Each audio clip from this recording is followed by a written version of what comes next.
This is An Infinite Path, spoken word essays by Niles Heckman, some of which go on to become our documentary short subject films, half of which release freely here through the podcast, all of which can be found through your support at nilesheckman.com.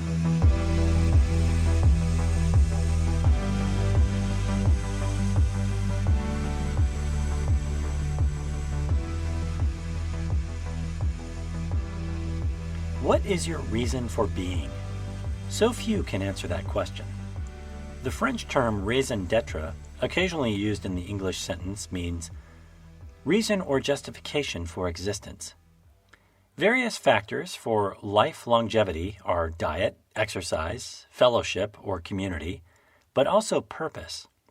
In our earlier and dumber past, we associate such a question as "what is your purpose?" with the statement "what do you do?", which is a way of saying "what do you do for work?" More amply translated into "how do you make fake fiat debt-based unbacked by anything money within the small slice of existence that is commercial trading?", which is inherently a reduction since human beings are not commercial traders, yet we are living in times where far too many associate themselves with solely what they do for work, or their jobs, or their fake careers, rather than how they are always improving themselves and others through their continual alignment of the great work. A more effective and higher resonate way to structure the statement, "what do you do?" is "how do you spend your days?", which opens up a broader landscape of how do you choose to spend your time. Spend being an important word here, and notice closely the etymology of it in that sentence. Time spent doing things that are enriching, informative, and fulfilling, versus time spent just to make those fake paper be-ills, as the Rastafarians would say, moving towards Zion and away from Babylon. A at-home parent may work tirelessly all day, day in, day out, and that isn't just for money. It is work to improve something. In that case, growing a life and watering a young mind. Same with a retiree who spends their time doing animal rescue, let's say, helping four-legged stray creatures. Both are very noble work which help another living soul, but does not necessarily have a monetary reward in a world we are often meant to think and feel is materialistic. You may be young with no need for a job at that space-time vector in your life, but you spend each day, one day at a time, learning and having fun. Or you may be a Palestinian refugee in the outdoor concentration camp, which is your country, oftentimes in abject struggle, day in and day out, just trying to find reason and purpose. Or perhaps in your golden years in assisted living, praying bridge with your fellow wrinkled, silver-haired, 80-plus-year-old gal pals, engaging in conversation and reminiscing on a past long gone. One can go even further with this introductory statement, which is oftentimes one of the first follow-up questions when Normie A meets Normie B, and instead say, "What is your reason for being?" In your life, this time around, or let's say this cycle around, or from an Eastern perspective, this incarnation around, what have you perhaps found is your reason for this cycle? We know that 99.9% of folks can't quite answer that question. They may feel it in the distant, far-back depth of their mind-heart connection, but they could not answer it via a question like such, off the cuff. Ikigai is a Japanese concept that means a reason for being. The term Ikigai compounds two Japanese words, iki, meaning life, alive, and kai, meaning effective, to arrive at. A reason for living, for essentially being alive, and a meaning to life, what sometimes makes life worth living, or a raison d'être. The word ikigai is usually used to indicate a source of value in one's life or the things that make one's life worthwhile. The word translated to English roughly means thing that you live for, or the reason for which you wake up in the morning. Each individual's ikigai is personal to them and specific to their lives, values, and beliefs. It reflects the inner self of an individual and expresses that most faithfully, while simultaneously creates a mental state in which the individual feels at ease. Activities that allow one to feel ikigai are never forced on the individual. They are often spontaneous and always undertaken willingly, giving the individual satisfaction and sense of meaning to life. There is oftentimes seen a chart or graphic which depicts the term. It is comprised of 4 circles overlapping which form a pattern that looks like a bit of a 4-petal rainbow flower. The circles represent love, needs, talent, and compensation. Where each circle overlaps, you have a combination of those verbs into 4 subsections, which are passion, mission, profession, and vocation. And in the center, where all the circles overlap, you have Ikigai, or your reason. A while back, I heard from a listener to this podcast who I was consulting with directly, who does various work in the ancient land known as the United Kingdom. We had a great conversation, and he is a brilliant bloke, very knowledgeable about dowsing, a type of divination employed in attempts to locate groundwater, buried elements, and other minerals.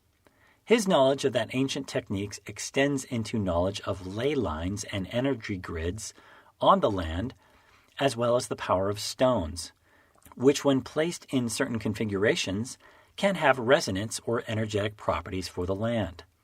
Like so many conversations, which I'm so fortunate to have sporadically up on my calendar, it was a mutually beneficial conversation in which he helped me by sharing some personal and direct insight from his years of experience with these practices, which I have much to learn about still, and I helped him by sharing input in some other areas and capacities as well. During the conversation, it became known to me that he struggles with his ability to make money with his current capacities, having had a past form of employment outsourced, reduced, or dissolved. But I can tell in speaking with him that he is a special and excellent man, but he still has yet to fully realize his personal ikigai. He knows what he's good at, what he needs, and what he loves to spend his time doing, but he hasn't quite made it work for him in terms of what he can be paid for. On this subject, another similar message I received from someone was concluded in the brilliant phrase, "May you continue to achieve equilibrium," before penning their name. This is something that resonates with me, and I'm sure just about every other pair of cavernous ear holes listening to this. I know what I like doing, which is essentially my hobby, but how do I get paid for doing it? Ikigai helps show us that many of the puzzle pieces are there. We just haven't quite aligned them fully, as we may be able to do.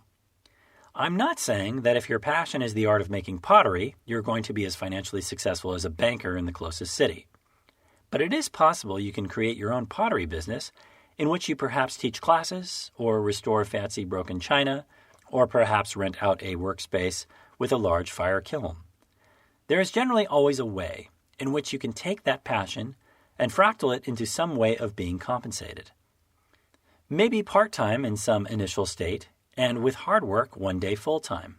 Because in this time-space vector, we do need to make some revenue to have a life that is sustainable and not an abject struggle.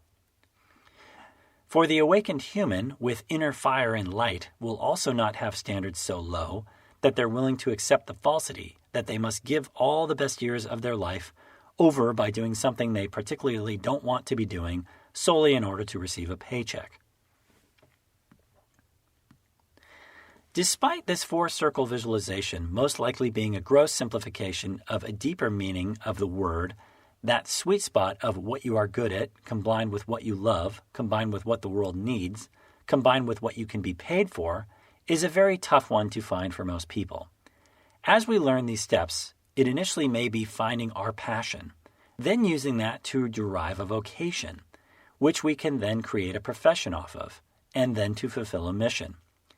If any of those compounds are missing, we certainly know it's not our raison d'etre or reason for being. For those who have already been walking this walk, it's very likely that the last box they checked was the compensation component, which may not be exclusively financial. The best compensation happens in rather unsuspecting ways, but there certainly will be a monetary component as well.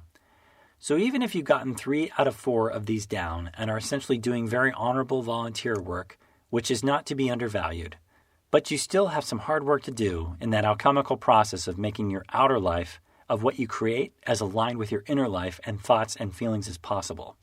And don't we all? One way to know that you have checked all 4 boxes and have arrived is to think about what work for you is not work at all.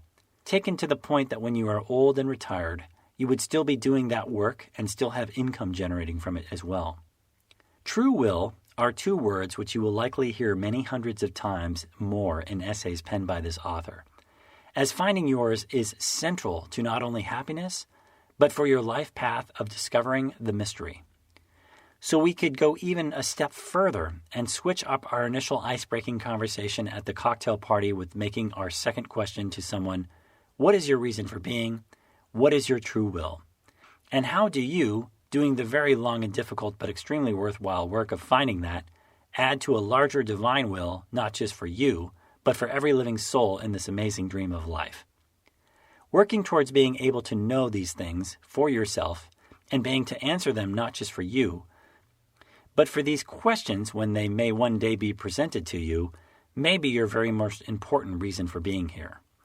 No matter how long it takes you, it's worth the effort to ascertain.